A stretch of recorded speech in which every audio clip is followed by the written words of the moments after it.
I think I mean, it obviously it's a great thing because it's forcing and grandpa the and this might be an even older thought, like to fix that blinking light on their VCR or the microwave. It's like you have to deal with it now because you're just sitting around walking past it every day. So now you look at your phone. It's not just a tool you use to call a homie. It's this is you can use it for a call of action. You can use it to distribute your music and your ideas. And I think that we watched artists like Babyface, right? Who came in and came in super smooth with it. Like you don't have to be outside of your character to be on on the internet. And I think a lot of times we've seen, that screenshot of the old dude with the phone too close because he hasn't figured it out yet.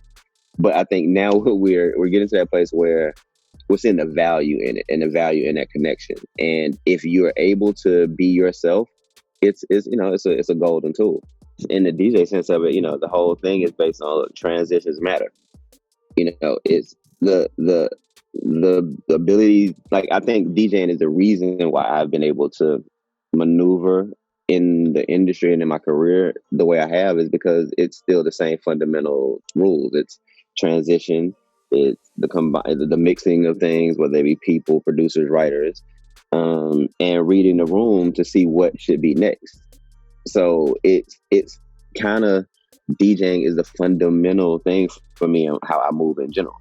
And I think that I've always thought about, like, every time I get in a situation, I notice the options. It's almost like if you play chess, you know that you got to be thinking about three moves, and you also got to think about the possibilities from those three moves, right? So you if you look at it from that standpoint, when you walk in a room, you see that, okay, this is needed, this is not, this is real, this is not. And if you have that discernment, and it's based on, I think for me, it's been based on taste and feeling. Just noticing that when a room is moving a certain way, if you need it to move another way, you got to know like as a DJ, you got to know the record to get you there. You got to know how to get there without the fumble, without people noticing they're being moved. And yeah, I think DJing is it's the center of all. It's like for me in hip hop in general, like I love the fact that I can be in a position of power or necessity without being in a position of priority. Like you don't have to pay attention to me.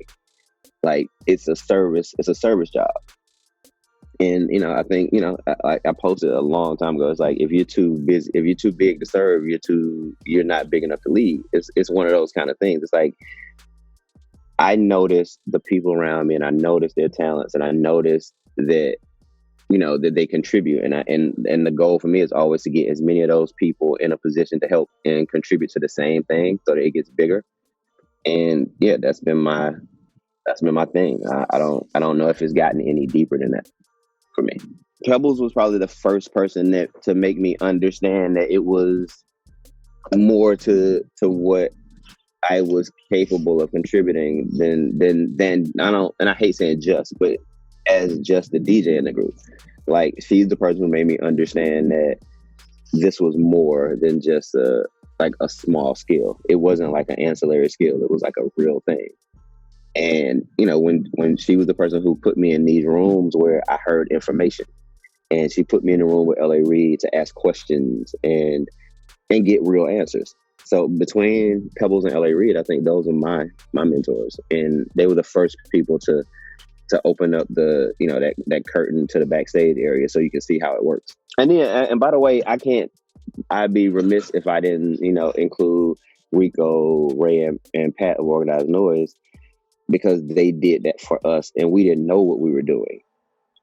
Like, and I say that with like just real honesty, we were just trying to be dope.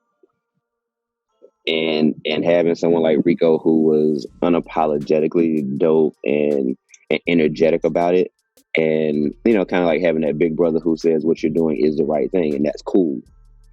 And we had that, and not to mention all of the people who were like, whether it be Outkast, Goody Mob, the group I was in, Parental Advisory, Witch Doctor, Cool Breeze, Backbone, Big Rube, Mr. DJ. Like there were so many contributors of good information and talent in our crew that it made you have to work your way up to fit in almost. It's like, and it was a weird fit in because it's like, don't be like anybody, but you got to be as impactful or dope.